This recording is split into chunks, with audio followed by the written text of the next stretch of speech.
ఇక రాజు ఆడిటర్స్ పిలవగానే ఆర్ఆర్ కంపెనీకి పార్ట్నర్ గౌతమ్ అని చెప్పగానే రాజు ఒక్కసారిగా షాక్ అవుతాడు.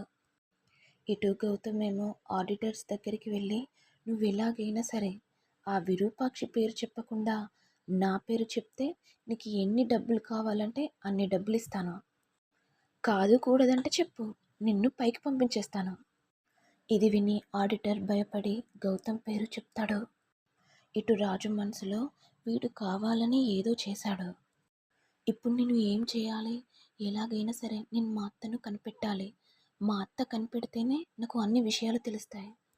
ఇటు గౌతమ్ నవ్వుతూ, ఏంటి రాజు, వన్ ఆఫ్ ది పార్ట్నర్ కాదని అనుకుంటున్నావా? చూసావు కదా వచ్చి ఆడిటర్స్ ఏం చెప్పారో. నీ మైండ్ షాక్ అయి షేక్ అయిందా?